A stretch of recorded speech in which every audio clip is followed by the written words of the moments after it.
नमस्कार, one India Hindi में आपका स्वागत है और मैं हूं आपके साथ विवेक। लद्दाख में पैंगोंग लेक के दोनों छोरों से भारत और चीन की सेनाओं के पीछे हटने की प्रक्रिया पूरी हो गई है। सूत्रों के अनुसार भारत और चीन अब देपसांग, हॉट स्प्रिंग्स और गोगरा से सेनाओं को पीछे हटाने को लेकर सीनियर कमांडर स्तर की शनिवार को होने वाली 10वें दौर की वार्ता में चर्चा करेंगे। पैंगोंग झील के दक्षिणी में चुशूल के नजदीक मोल्डो में ये बैठक सुबह 10 बजे के करीब शुरू होगी।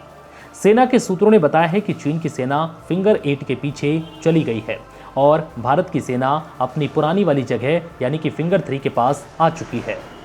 10 दिन पहले ही रक्षा मंत्री राजनाथ सिंह ने संसद में बताया था कि भारत और चीन उच्च हिमालय के टकराव वाले क्षेत्र से सैनिकों को पीछे हटाने पर राजी हुए हैं। उस समय एक वीडियो भी सामने आया था जिसमें भारत और चीन सेना के टैंक लद्दाख में मौजूद स्थिति से पीछे हटते दिखाई दे रहे थे। करीब 10 दिनों के बाद अब ये प्रक्रिया पूरी हो सकी है।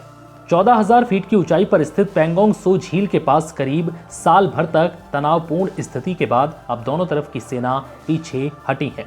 इस स्थिति की बहाली के लिए दोनों देशों के बीच कई दौर की सैन्य वार्ता और कूटनीतिक स्तर पर संवाद हुए। दोनों देशों के बीच सीमा पर गतिरोध अप्रैल 2020 में शुरू हुआ था, जब चीनी सैनिक वास्तविक नियंत्रण रेखा यानी कि LAC के काफी अंदर घुस आए थे।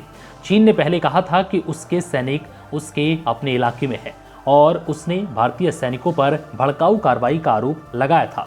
15 जून को भारत और चीन पक्ष के बीच गलवान घाटी में हिंसक टकराव हुआ था, जिसमें 20 भारतीय सैनिक शहीद हो गए थे।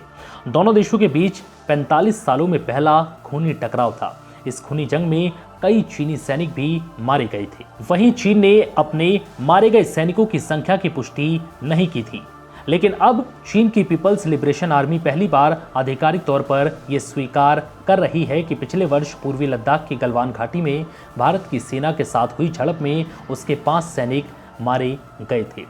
चीन की सेना के आधिकारिक अखबार PLA डेली की आज की खबर के मुताबिक central military commission of China ने उन 5 सैन्य अधिकारियों और जवानों को याद किया जो काराकोरम पहाड़ियों पर तैनात थे और जून 2020 में गलवान घाटी में भारत के साथ सीमा पर संघर्ष में मारे गए थे। फिलहाल इस वीडियो में इतना ही। नमस्कार।